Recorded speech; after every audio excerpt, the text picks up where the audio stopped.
క్విక్గా కోడిగుడ్డు ఉల్లికారం ఎలా చేయాలో ఈ వీడియోలో చూసేద్దాం. చేసుకోవటం చాలా సింపుల్. ఉల్లిపాయ స్వీటు, వెల్లుల్లి ఘాటుతో టేస్ట్ అయితే నెక్స్ట్ లెవెల్ ఉంటుంది. ముందుగా కోడిగుడ్లు వాటర్ వేసి ఉడకబెట్టుకోవాలి. ఉల్లిపాయల్ని చాపర్లో వేసుకొని సన్నగా తరిగి పక్కన పెట్టుకోవాలి. అప్పుడు టైం సేవ్ అవుతుంది మనకి.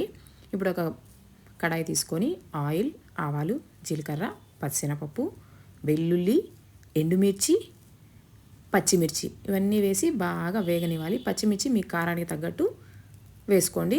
ఉల్లిపాయలు స్వీట్ ఉంటాయి కాబట్టి పచ్చిమిర్చి కొంచెం ఎక్కువే వేసుకోండి, బాగుంటుంది. కరివేపాకు, సన్నగా తరిగిన ఉల్లిపాయలు, పసుపు, ఉప్పు వేసి ఉల్లిపాయలు రంగు మారి బాగా మెత్తబడేంత వరకు కుక్ చేసుకోవాలి. ఉల్లిపాయలు కుక్ అయిపోయిన తర్వాత మీడియం సైజ్ టొమాటోస్ 2 సన్నగా కట్ చేసుకున్న వేసి టొమాటోస్ బాగా మెత్తగా మగ్గనివ్వాలి. దీంట్లో మసాలా కోసం కొబ్బరి, వెల్లుల్లి, ఎండుమిర్చి, ఉప్పు వేసుకొని కోర్సుగా బ్లెండ్ చేసుకోవాలి. మరీ ఫైన్ పౌడర్ కాదు, కొంచెం కచ్చాపచ్చిగా ఇక్కడ చూపిస్తున్న విధంగా కోర్సుగా బ్లెండ్ చేసి పక్కన పెట్టుకోవాలి. ఈ ఉల్లిపాయలన్నీ వేగిపోయినాయి కదా, దీంట్లోనే మిక్సీ పట్టుకున్న కారం కూడా వేసుకొని కారం పచ్చివాసన పోయేంత వరకు వేపుకోవాలి. ఒక 2 to 3 minutes వేపుకుంటే సరిపోతుంది. ఇప్పుడు దీంట్లోనే బాయిల్ చేసి పక్కన పెట్టుకున్న ఎగ్స్ కట్ చేసుకొని వేసేసుకోవాలి.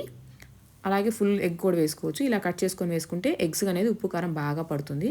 ఎగ్స్ అన్ని వేసుకున్న తర్వాత ఒకసారి కూరంతా జెంటిల్గా కలిపేసేసుకొని నిదానంగా ఒక్క 2 minutes వేగనిచ్చి స్టవ్ ఆఫ్ చేసుకొని వేడివేడిగా సర్వ్ చేసుకుంటే సూపర్గా ఉంటుంది.